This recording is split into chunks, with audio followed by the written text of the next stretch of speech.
Well, I'm talking to you the way I want to talk to you. Do you have a problem? Turn off your station. Hi, this is JR, the boxing junkie, coming to you from Baltimore. And I'd like to tell everybody happy St. Patrick's Day. And this is the specials I like to do today in history. Julio Cesar Chavez Sr. versus the great Mildred Taylor.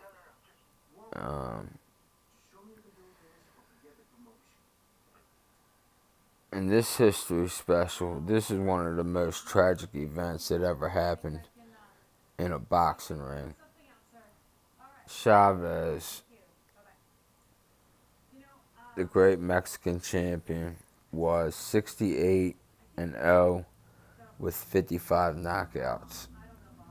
His opponent from Philly had a record of 25-0-1, 14 knockouts.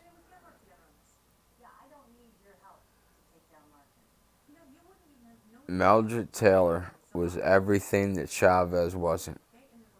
He had great footwork. His hand speed was blinding, throwing combinations from all angles at a speed that can only be compared to a modern fighter.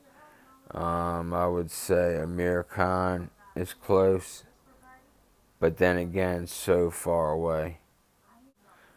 Taylor was in a class by himself. He was an excellent boxer, a gold medalist, but he had the heart of a Philadelphia fighter, which was probably his demise. And Chavez was dangerous. His punches broke bones. When Chavez was in the ring, you knew he would be on top of you for 15 rounds, no problem.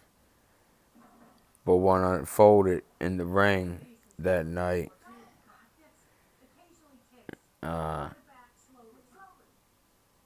was criminal. And this was for the WBC IBF World Junior Welterweight Championship. Took place March 17th, 1990. It would ruin one fighter, make another one a bigger star than he already was, and leave boxing with another black eye that it would never recover from. Thunder meets lightning is how it was promoted. It seemed right from the get-go Taylor was completely dominant, circling Chavez, busting him with lightning-fast combinations.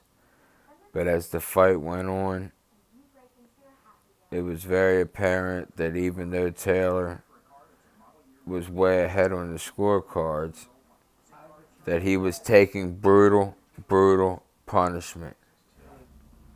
The referee was Richard Steele. Taylor put on a type of fight where he would never be the same again. The fight has taken a horrible toll on Taylor's face and body, but going into the 9th round, it was clear enough Taylor was way ahead on the scorecards. Chavez was fresh. He had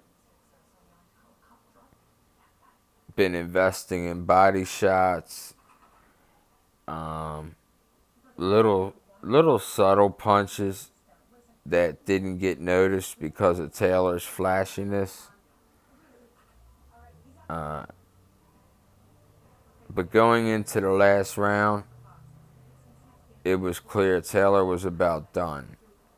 Now, before I show the video of the end of the fight, please remember, Taylor was ahead. If there was a knockdown, all he had to do is get up, and the fight would have been his. What happened was a horrible call by Richard Steele. Taylor gave his heart and a good majority of his brain, and he deserved this win.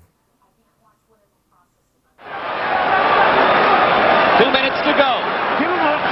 Maybe 2 minutes left in Julio Cesar Chavez's historic unbeaten streak. You expect the aggression would be with Chavez. It's more so with Taylor. He's finding like he's behind on points. Oh, they're both tired.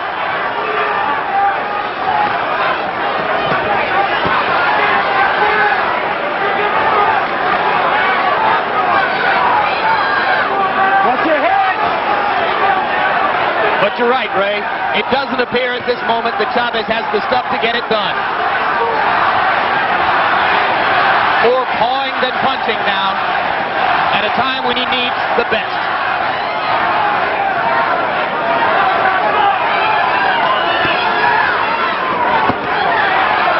Another solid left hook from Meldrick Taylor.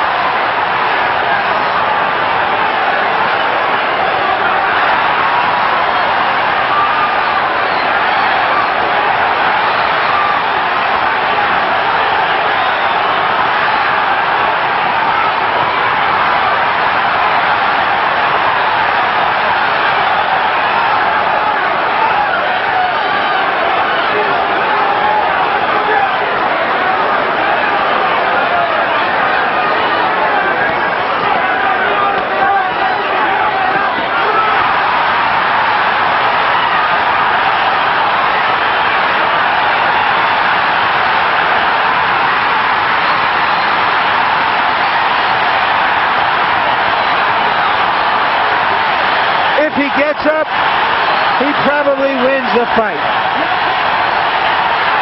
I can't believe it! Unbelievable!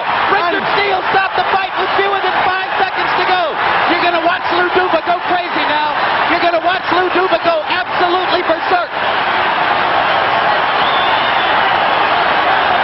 This is one of the most unusual calls by a referee in the whole history of the sport.